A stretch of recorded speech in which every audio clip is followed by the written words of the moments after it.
are they? Where are they?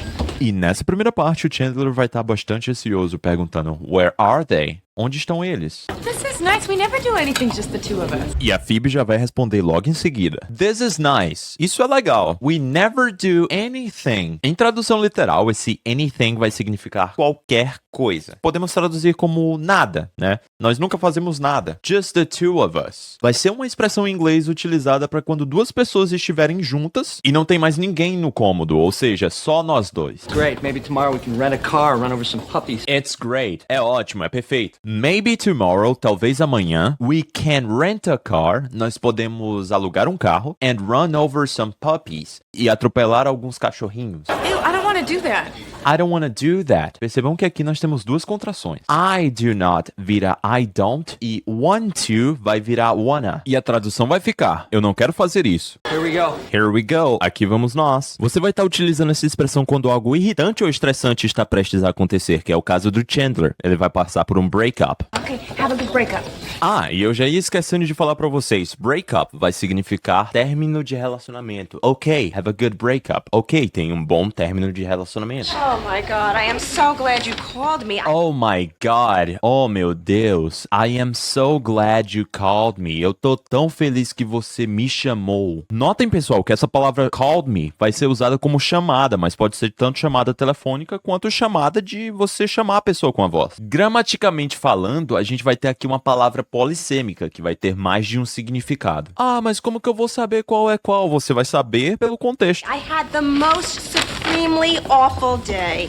I had the most supremely awful day. E em resumo, ela teve um dia horrível. Percebam aqui, pessoal, a presença do sufixo ly, que vai estar dando ênfase na palavra, ou seja, supreme, que é supremo, já é uma coisa grande, vai estar supremely, supremamente, a gente pode traduzir. E ainda continuando na mesma frase, a gente vai ter awful, horrível. Péssimo. É o que eu sempre falo, uma língua não é somente sobre passar a mensagem, mas também sobre passar a mensagem da maneira que eles se comunicam na língua deles. E vocês só vão aprender como se comunicar dessa maneira que eles se comunicam em inglês, ouvindo coisas em inglês, tendo repertório em inglês. Para isso, vocês têm que ter repertório, vocês têm que se expor, ouvir músicas, ver séries, ver vídeos, ver coisas sobre a cultura. Hey, that's not good.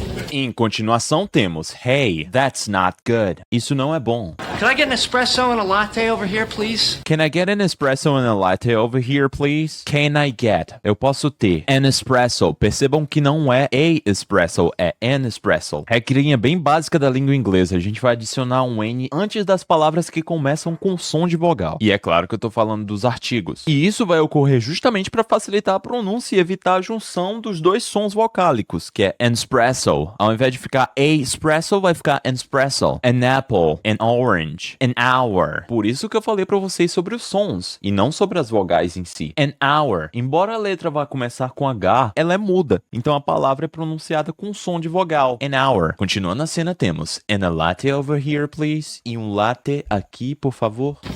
We got the proofs back from that photo shoot. We got the proofs back from the photo shoot. Duas palavras chamam a atenção particularmente nessa frase. A palavra proofs, que literalmente significa provas. Porém, pelo contexto, elas vão ser as cópias das fotos ainda não editadas que foram mandadas para um fotógrafo. E é sempre aquilo que eu falo. Eu tenho 8 anos de bagagem com a língua inglesa. Porém, eu não consegui entender. Não adianta entender todas as palavras. Você tem que entender, às vezes, a cultura, o contexto. E tá tudo bem. E a segunda palavra que chama a atenção é shoot, que fora de contexto vai significar algo como tiroteio ou atirar, porém aqui está se referindo a uma câmera, como se a câmera estivesse realmente atirando. E traduzindo temos: recebemos as prévias daquela sessão de fotos. You know, the one with the little vegetables. Você sabe, aquele com os pequenos vegetais. You know, the one with the little vegetables. They pretty much sucked, so I blew off the rest of the afternoon. They pretty much sucked. Eles eram horríveis, so I blew off the rest of the afternoon.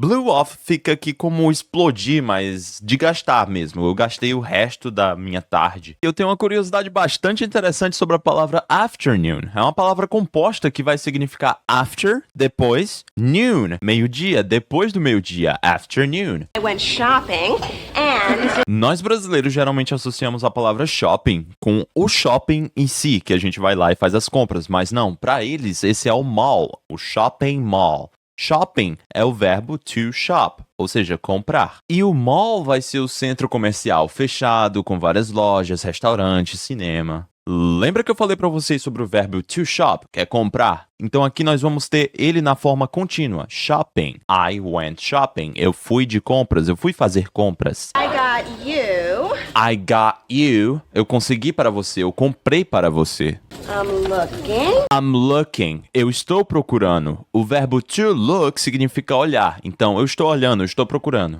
I'm looking. Ela vai continuar procurando. I got you. Aqui eu não vou nem traduzir para vocês, é somente uma repetição do que a gente já viu. What did you get me there? What did you get me there? O que você tem pra mim aí na bolsa? There. Claro que aqui a palavra there não vai significar bolsa, mas sim lugar. What did you get me there? O que você tem aí na bolsa? A gente pode traduzir. These. E aqui nessa cena ela vai repetir novamente. I got you, só que eu cortei. These. Essa palavra these vai ser justamente o plural da palavra this, que é quando a gente aponta para um objeto. E em paralelo a isso, vamos ter as palavras that e those, usada para quando os objetos estão um pouquinho mais longe. Bullwinkle socks. Bullwinkle socks, ou seja, meias do Bullwinkle, que é um desenho animado. Eu creio que alguns de vocês vão estar se perguntando devido à cena anterior, mas socks não é um palavrão? Calma aí que tem uma diferençazinha, eu vou mostrar para vocês qual a diferença de meia e do palavrão. A primeira diferença vai estar sendo na pronúncia. A palavra meia vai estar sendo pronunciada socks. Vai ter uma ênfase no som do O, enquanto o palavrão vai ser sucks, um som mais voltado para A e não para O. Ele não vai chegar a ser um palavrão tão forte, até porque é uma palavra que nós usamos no dia a dia. Por exemplo, the baby is sucking on his mother's breasts. O bebê está mamando no seio da mãe. Mas sejam bastante polidos e evitem o uso de palavrões. That's so sweet. That's so sweet é uma coisa que você vai falar pra alguém que fez uma coisa legal pra você, uma coisa fofa, uma coisa boa. Traduzindo literalmente fica, ah, isso é tão doce. E agora a Phoebe vai falar um pouquinho mais rápido, então peço um pouco da atenção de vocês. Well, I knew you had the Rockies. E nessa cena aqui a Phoebe vai fazer referência ao desenho animado anteriormente citado. O nome do desenho é Rocky and Bullwinkle.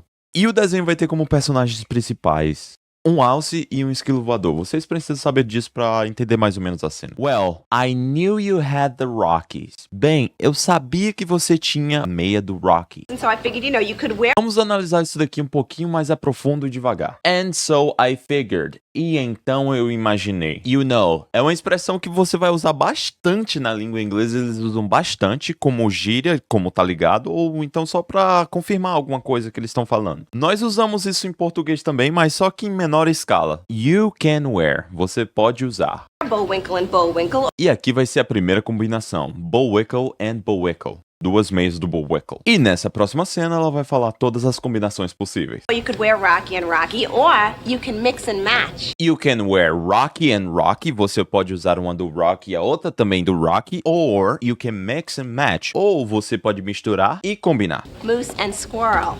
Moose and Squirrel. Alce e esquilo. Ainda falando sobre as meias. E pequeno parêntese para a palavra esquilo em inglês. Squirrel. Essa é considerada uma das palavras mais difíceis de pronunciar em inglês. Principalmente para quem tá aprendendo ainda. Parece que a gente tá falando ela em fases. Squirrel. Mas como tudo na vida, basta praticar um pouquinho para você aprender ela. Whatever you want.